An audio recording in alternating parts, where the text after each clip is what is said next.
Halo, selamat pagi anak-anak kelas 3. Jumpa lagi di video pembelajaran bersama Ibu Lasria. Hari ini kita lanjutkan pelajaran kita di tema 3, subtema 2, muatan PPKN tentang tolong-menolong, gotong royong, dan hidup sederhana. Tujuan pembelajaran yaitu setelah belajar dan menonton video pembelajaran ini, siswa mampu yang pertama, mengetahui makna dari tolong-menolong, gotong royong, dan hidup sederhana. Yang kedua, mengetahui manfaat tolong-menolong, gotong royong, dan hidup sederhana. Yang ketiga, mengetahui arti penting memiliki sikap tolong-menolong, gotong royong, dan hidup sederhana.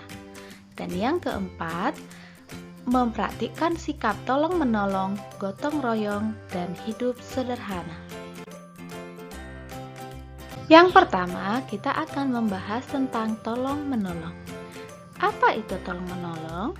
Tolong-menolong adalah kegiatan saling membantu sesama sebagai wujud rasa peduli terhadap sesama dengan ikhlas. Nah, kegiatan tolong-menolong merupakan perbuatan yang sesuai dengan pengamalan sila kedua Pancasila yang berbunyi kemanusiaan yang adil dan beradab.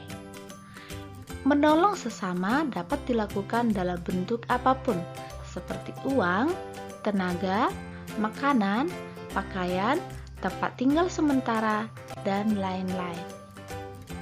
Peran manusia ada dua, yaitu sebagai makhluk individu, yang artinya manusia itu memiliki keunikan masing-masing, atau setiap manusia berbeda-beda, baik bentuk wajah maupun sifat dan karakter. Nah, yang kedua, manusia sebagai makhluk sosial, yang artinya manusia membutuhkan orang lain untuk berinteraksi dan memenuhi kebutuhannya. Kenapa sih kita perlu saling tolong-menolong? Nah, perhatikan penjelasan Ibu Guru berikut ini. Tolong-menolong merupakan sikap terpuji yang harus kita jaga dan laksanakan dalam kehidupan sehari-hari. Dalam menolong orang lain, kita harus melakukannya dengan ikhlas dan tidak membeda-bedakan orang yang akan kita tolong.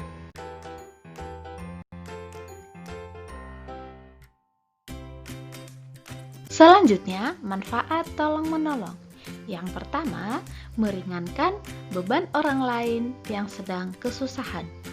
Yang kedua, meningkatkan rasa kepedulian terhadap orang lain. Yang ketiga, menciptakan rasa persatuan. Yang keempat, menumbuhkan rasa persaudaraan dan kemanusiaan. Dan yang kelima, mempererat hubungan antar sesama. Tahukah anak-anak, tolong-menolong dapat dilakukan di mana saja? Nah, berikut ini contoh kegiatan tolong-menolong di sekolah.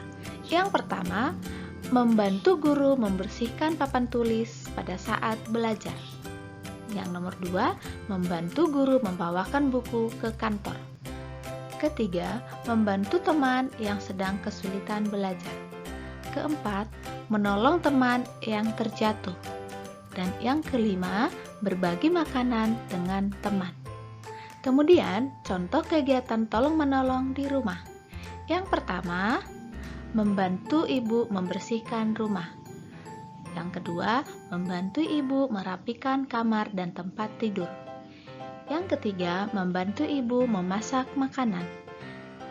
Dan yang keempat, menolong adik mengerjakan tugas. Kemudian, contoh kegiatan tolong-menolong di lingkungan masyarakat. Yang pertama, membantu sesama yang terkena musibah. Dan yang kedua, membantu tetangga yang sedang mengalami kesulitan atau kesusahan. Pembahasan yang kedua, gotong royong. Gotong royong berasal dari bahasa Jawa, yaitu gotong yang artinya mengangkat, royong yang artinya bersama. Jadi, gotong royong adalah kegiatan yang dilakukan secara bersama dan bersifat sukarela dengan tujuan untuk memperlancar suatu pekerjaan agar menjadi lebih mudah dan ringan.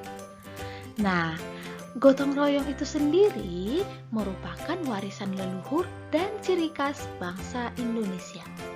Dengan adanya gotong royong, masyarakat dapat bekerja bersama-sama untuk membantu orang lain atau untuk membangun fasilitas umum yang dapat dimanfaatkan untuk banyak orang. Nah, manfaat dari gotong royong itu sendiri yaitu yang pertama, membuat pekerjaan menjadi ringan. Yang kedua, menumbuhkan sikap sukarela antar masyarakat. Yang ketiga, membina hubungan yang baik antar warga. Dan yang keempat, meningkatkan rasa persatuan antar warga.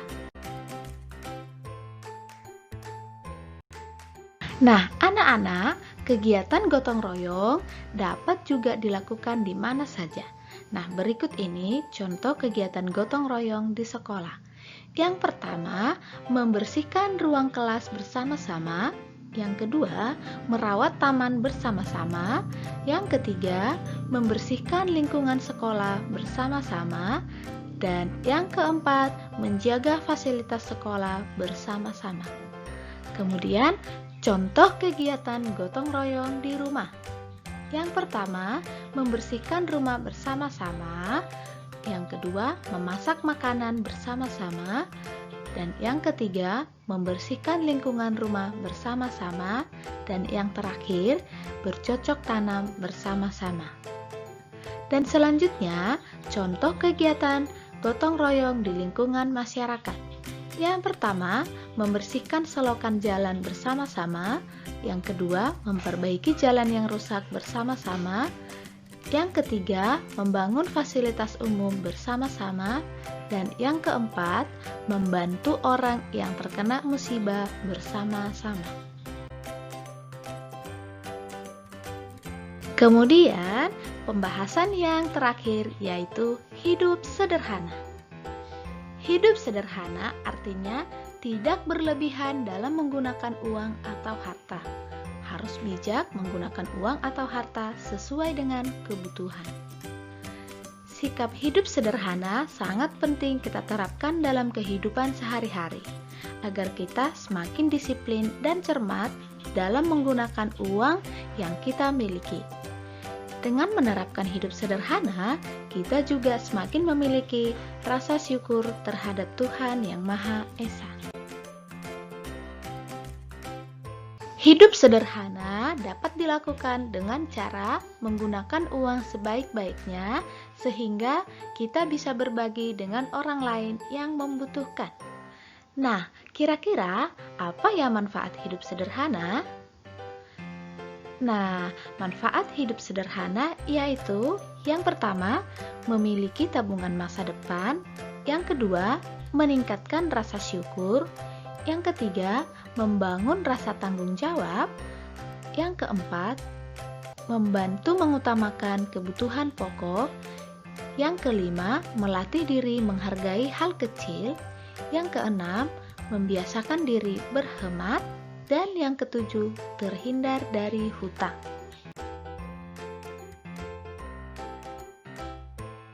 Cara hidup sederhana yaitu yang pertama, membeli barang, makanan, dan minuman seperlunya. Kedua, harus rajin menabung. Yang ketiga, berbagi dengan orang lain. Kemudian yang keempat, tidak pamer uang atau harta kepada orang lain. Anak-anak, sudah paham kan bagaimana hidup sederhana dan apa manfaatnya? Nah, sekarang kita berlatih yuk. Mari lingkarilah kata-kata yang sesuai dengan hidup sederhana.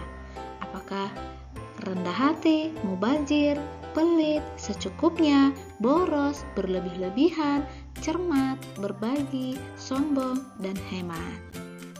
Nah, anak-anak, sampai di sini video pembelajaran kita kali ini. Sampai ketemu lagi di video pembelajaran selanjutnya. Terima kasih. Bye-bye.